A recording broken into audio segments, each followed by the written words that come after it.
और इस वक्त एक बड़ी खबर आ रही है। बीजेपी ने जारी की एमएलसी प्रत्याशियों की लिस्ट। 30 उम्मीदवारों के नाम जो हैं वो सामने आए हैं। लिस्ट जारी हुई है और एमएलसी चुनावों का हम जिक्र कर रहे हैं। आप जानते हैं 21 मार्च से 16 अप्रैल के बीच चुनाव होने हैं 36 सीटों पर। और आप जानते हैं यूपी में विशेष तौर पर 403 विधानसभा सदस्य यानी कि यूपी विधान परिषद में 134 से ज्यादा सदस्य नहीं हो सकते और उसमें जो है कम से कम विधान परिषद में 40 सदस्य होने जरूरी होते हैं, जो हम जिक्र करें। तो बीजेपी ने जो लिस्ट जारी की है वो हम आपको इस वक्त की आज की बड़ी खबर बता रहे हैं। 30 उम्मीदवारों की लिस्ट जारी हुई है। मुरादाबाद बिजनौर से सत्यपाल सैनी का नाम सामने आया है। रामपुर बरेली से कुंवर महाराज सिंह का नाम सामने आया है। और आप ये जानिए एमएलसी का दर्जा दरअसल विधायक के बराबर का ही होता है। बदायूं से वागीश पाठक को टिकट मिला है, यानी कि बीजेपी ने जो लिस्ट जारी की है इन नामों पर भरोसा जताया है। 30 उम्मीदवारों की लिस्ट जारी हुई है। आज की सबसे बड़ी खबर तो विधानसभा चुनावों के बाद विधान परिषद की जो चुनाव की जो दौड़ है वो तेज हो गई है और नतीजे आने के बाद से ही उच्च सदन यानी कि विधान परिषद चुनाव के लिए सियासी दलों की लामबंदी शुरू हो चुकी थी। पीलीभीत शाहजहांपुर का हम जिक्र करेंगे। यहां से सुधीर गुप्ता जो है और उनका नाम सामने आया। हरदोई से अशोक अग्रवाल को टिकट मिला है। उसके बाद अगर हम बात करें सीतापुर से पवन सिंह चौहान को टिकट मिला है। खीरी से अनूप गुप्ता को टिकट मिला है। सीतापुर से पवन सिंह चौहान जिनका हमने पहले भी जिक्र किया, उनका नाम सामने आया है। तो जो लिस्ट आई है वो जो 30 नाम है वो हम आपको लगातार बता रहे हैं।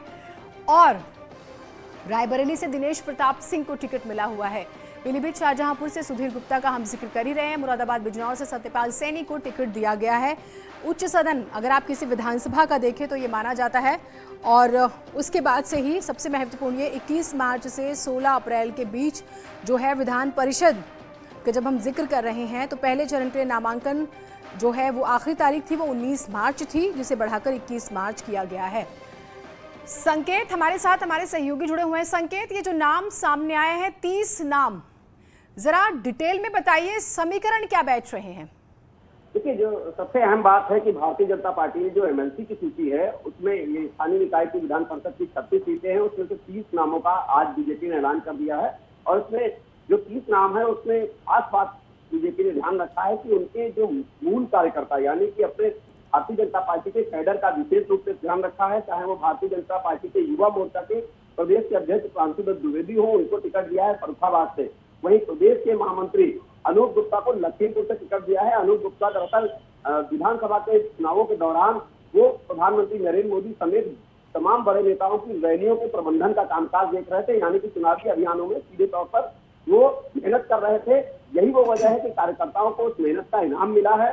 और अगर हम बात करें रामचंद्र प्रधान की, तो रामचंद्र प्रधान को लखनऊ और उन्नाव स्थानीय निकाय प्राधिकरण से टिकट दिया गया है। वहीं दूसरी तरफ अशोक अग्रवाल को हरदोई से टिकट दिया गया है। पीलीभीत शाहजहांपुर से डॉक्टर सुधीर गुप्ता और बदायूं से वागीश पाठक को टिकट दिया गया है। इसी तरीके से सत्यपाल सैनी जो कि मुरादाबाद बिजनौर से, इसमें जो सबसे अहम बात है कि बिरादरियों का भी जाति समीकरणों को भी ध्यान में रखा गया है कि जाति समीकरणों का, क्योंकि लोकसभा के 2024 के चुनाव है उससे पहले स्थानीय स्तर पर, क्षेत्रीय स्तर पर जो समीकरण साधे गए हैं, जातीय आधारित समीकरण साधने की कोशिश की गई है भारतीय जनता पार्टी के नेतृत्व की तरफ से। और भारतीय जनता पार्टी की कोशिश भी है कि हर हाल में 36 सीटों में ज्यादातर सीटों को जीतना है।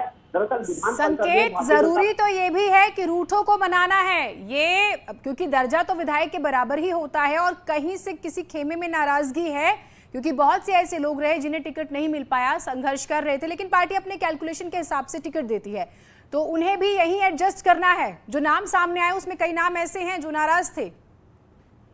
बिल्कुल, देखिए इसमें तमाम ऐसे नाम हैं जो विधानसभा का भी टिकट मांग रहे थे, उनको विधानसभा का टिकट नहीं मिल पाया और उसके बाद उनको अब एमएलसी के चुनावी मैदान में भारतीय जनता पार्टी उतार रही है। और ये कोशिश है बीजेपी की कि किसी तरीके की कोई पार्टी में नाराजगी ना रहे और कार्यकर्ता कहीं से हतोत्साहित ना हो। लोकसभा चुनाव की भारतीय जनता पार्टी की आगे की तैयारी है। यही वो वजह है कि भारतीय जनता पार्टी का जो शीर्ष नेतृत्व है उसकी कोशिश है कि जो मूल कार्यकर्ता है उनको टिकट दिया है। जो ये सूची है वो यही बयान कर रही है कि ज्यादातर जो भारतीय जनता पार्टी के मूल कार्यकर्ता है उनको शामिल किया गया है, जो बीजेपी के विधानसभा चुनाव के दौरान चुनावी प्रबंधन की भूमिका संभाल रहे थे, जो क्षेत्र में मेहनत कर रहे थे। ऐसे तमाम कार्यकर्ताओं को इसमें टिकट दिया गया है, चाहे वो अनूप गुप्ता की हम बात करें या फिर बीजेपी के युवा मोर्चा के प्रदेश अध्यक्ष प्रांशुदत्त द्विवेदी की बात करें, उनको भी एमएलसी का टिकट दिया गया है फर्रुखाबाद स्थानीय निकाय से। तो ऐसे कई नाम हैं जिनको एडजस्ट करने की कोशिश की गई है और बीजेपी की कोशिश है कि एमएलसी चुनाव को हर हाल में जीतना भी। बिल्कुल, ये हम अपने संकेत आपसे बात करूंगी मैं, आप रहिए हमारे साथ, कुछ जानकारी अपने दर्शकों को जरूर दे देते हैं। देखिए, अभी देश में 6 राज्यों में ही विधान परिषद है, जिसमें उत्तर प्रदेश, बिहार, महाराष्ट्र, तेलंगाना, आंध्र प्रदेश और कर्नाटक के नाम शामिल है। अब इसे समझिए, ये कैसे इसकी वोटिंग होती है। विधान परिषद में एक निश्चित संख्या तक सदस्य होते हैं। इसका एग्जाम्पल, अगर यूपी में 403 विधानसभा सदस्य हैं, यानी यूपी विधान परिषद में 134 से ज्यादा सदस्य नहीं हो सकते। इसके अलावा विधान परिषद में कम से कम 40 सदस्य होने जरूरी हैं। एमएलसी का दर्जा विधायक के बराबर होता है, जो हम जिक्र कर रहे हैं, और इनका कार्यकाल 6 साल का होता है। चुनाव लड़ने के लिए न्यूनतम उम्र आपकी 30 साल होनी चाहिए। विधान परिषद की बात करें तो 100 में से 38 सदस्यों को विधायक चुनते हैं, वहीं 36 सदस्यों को स्थानीय निकाय निर्वाचन क्षेत्र के तहत जिला पंचायत सदस्य, क्षेत्र पंचायत सदस्य और नगर निगम या नगर पालिका के निर्वाचित प्रतिनिधि चुनते हैं।